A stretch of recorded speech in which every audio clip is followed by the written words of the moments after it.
Kurt joins us right now on the Rich Eisen Show. Kurt, did Brenda tell you I left her a message looking for you this morning?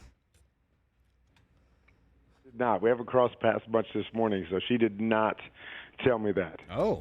Yeah, I mean, by the way, and you'll understand this because Brenda and I are tight. I was looking for you this morning. Rich was looking for you. And so I called her because I left her a message saying, like, don't you hate it when people call you looking for your husband? So she will call me back at any time and we will have a good laugh over it. She probably didn't get back to you because she hates that. So, by the way, I know. No offense. No, I know she does. By the way, that's what I said to her. I'm like, I know that you understand this. So by the way, help. Hey, Kurt, Brock Purdy, how do you relate to the situation that he's in right now? I think I relate a little bit. I never like to do that. I think too often we kind of try to always compare everybody's story where everybody's story's a little bit different. But the way I look at it is, I've actually been following Brock for a while. He's a young kid that grew up in Arizona, so I knew his Arizona ties, which is where I reside now. He obviously played in Iowa. So I'm always trying to follow the teams to a degree back there. I love what Coach Campbell did at Iowa State, so we followed their program.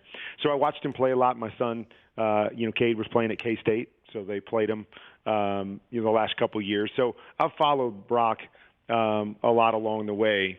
And, so when I watch him play, I'm not surprised and in awe of it like a lot of people. And, whether that's a good thing or bad thing, I don't know. But he played a lot of football in college, and he was a guy that played the position the right way, could process information, wasn't going to wow you necessarily with anything he did physically, but he was going to play the position. And that's exactly what he's doing now. He finds himself in a great situation with a lot of talent around him, which is, to me, never a knock. And now you got to go in and you have to do your job. And that's exactly what he's doing. He's doing his job. He's making plays.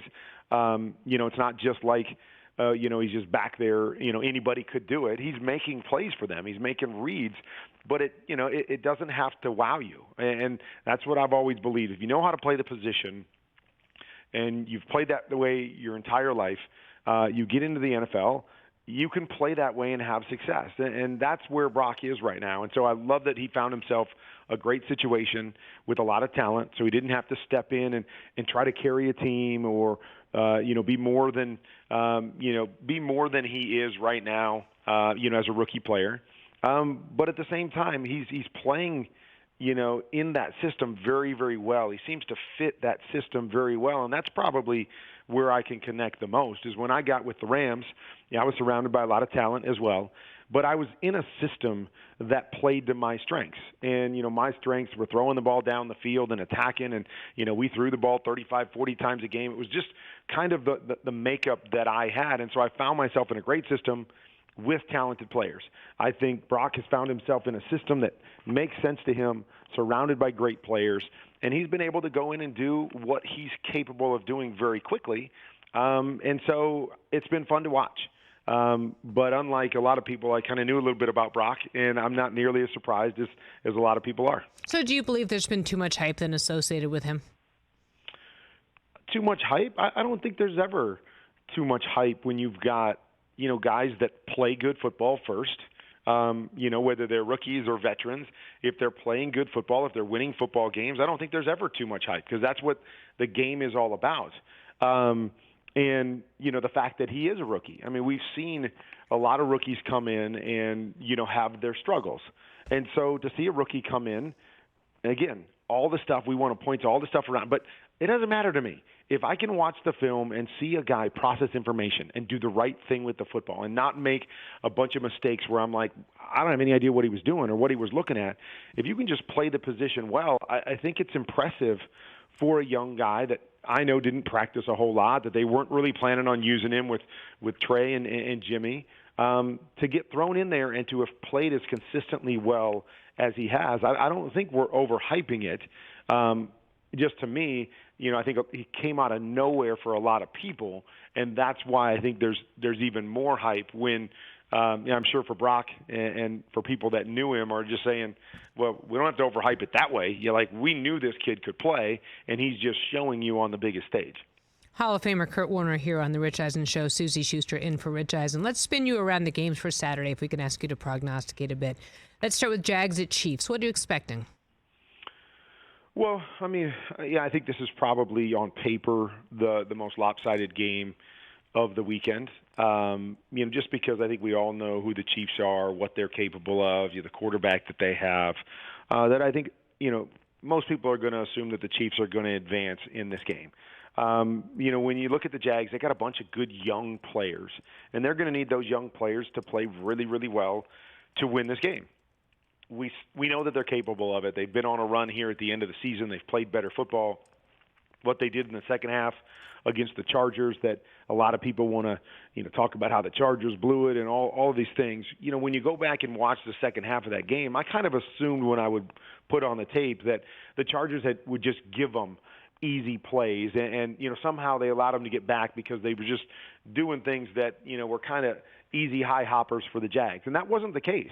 It took the Jags making play after play, Trevor Lawrence throw after throw. Christian Kirk made some really great catches, contested catches, but they had to play football, and they had to execute, and they executed really, really well as they have down the stretch. So this team can play, and it's got a lot of guys that are playmakers on this team.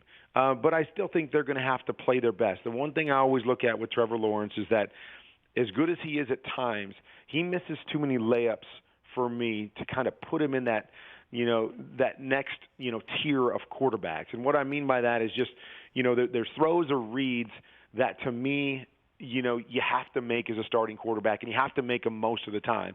And too often, he'll make some special throws, but he'll miss a number of those layups throughout a game. And I don't think you can do that against this Chiefs team. I think you're going to have to be efficient. You're going to have to play for an entire game the way you did in the second half last week, and that's going to be a telltale sign. And then somehow their defense is going to have to, last time they played, they created 3 turnovers and still got beat by 10 points. But they're going to have to create some big plays, force Patrick into some mistakes, I think, if they're going to win this game.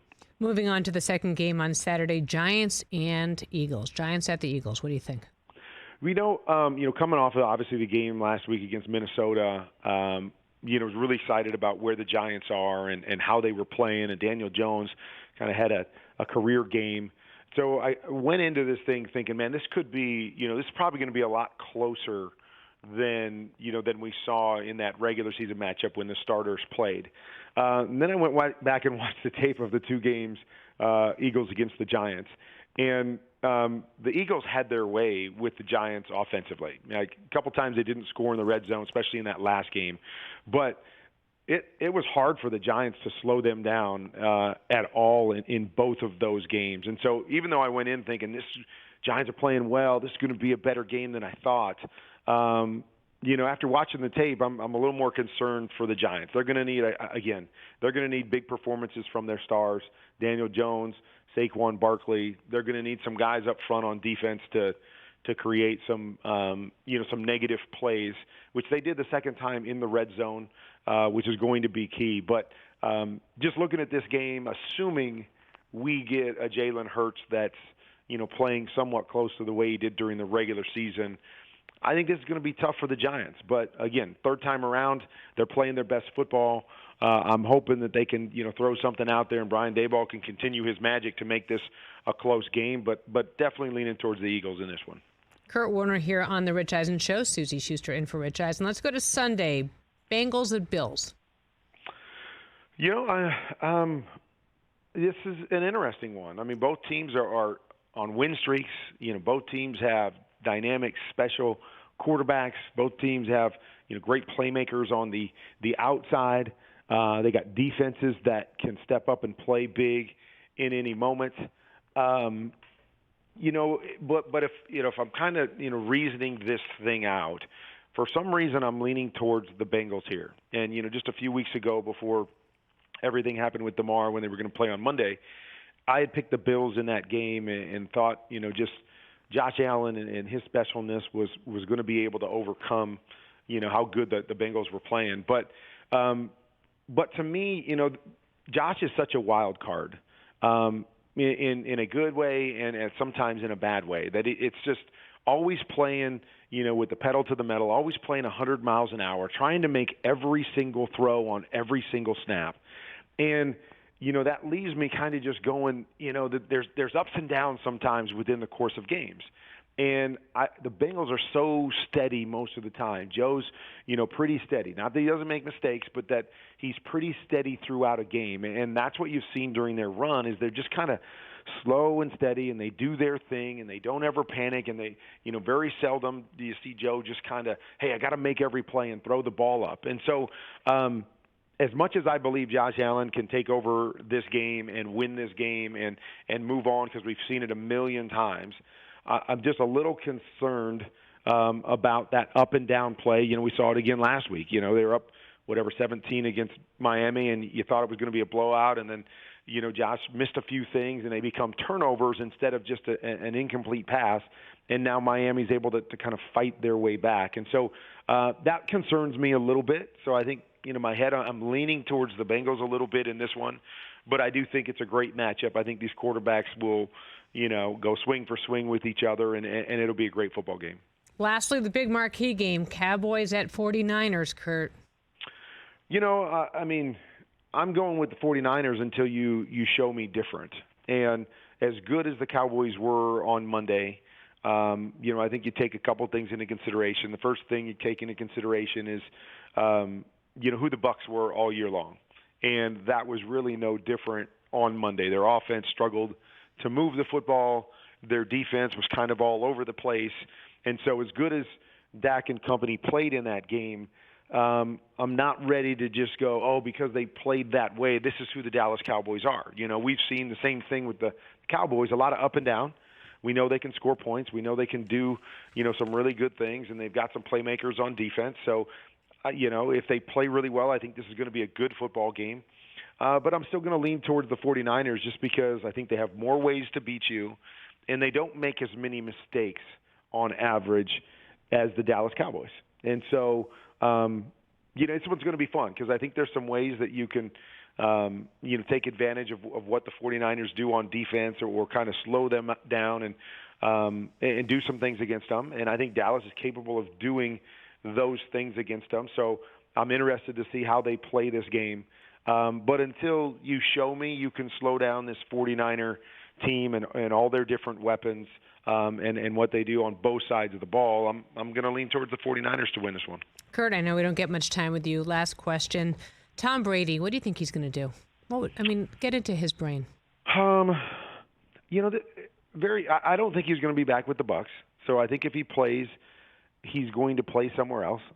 So I think a part of the factor becomes where else can he play? What are the options for him first and foremost? Because we know Tom Brady doesn't play just to play.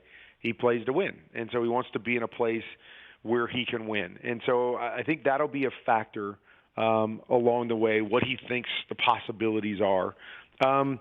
But, I think the biggest thing to me is that it just didn't seem like Tom was enjoying the ride this year. Now, which way does that push him? Does that mean it was tough? We know a lot of stuff going on in his personal life. It was just a tough year for him. So maybe that was just like, man, this year was so hard on and off the field for me. I want to come back and do it again because of all those things I didn't play to my best. Or does it push him in the other direction where he says, man, this year was so hard and it wasn't a lot of fun and it's not, football as I know football.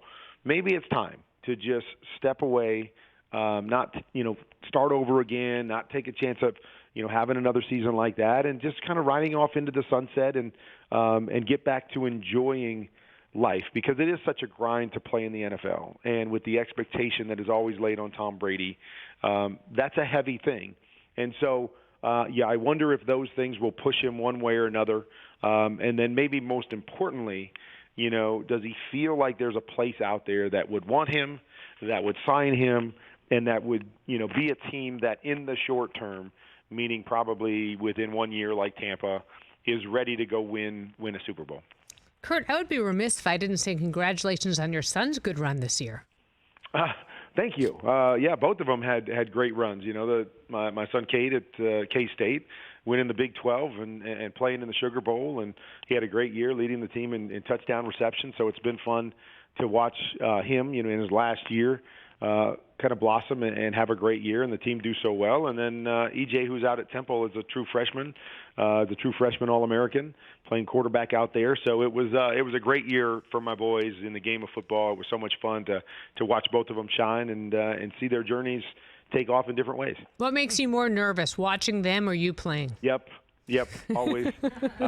You start to realize, my wife told me, so many years when she would watch me, that, she would watch me to see if I got up after I took a hit, and then watch me from the lens of, always wanting something positive to happen, every single play, because she understands the scrutiny that comes from the outside.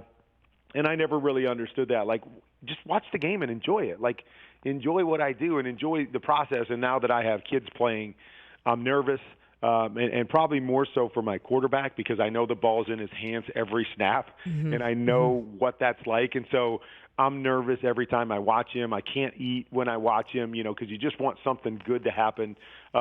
Mistakes happen, but you feel for your kids in that way. You want everything to go right. So definitely a lot more nerve-wracking, a lot tougher to watch than it was to play. Oh, it's painful, isn't it? Exactly.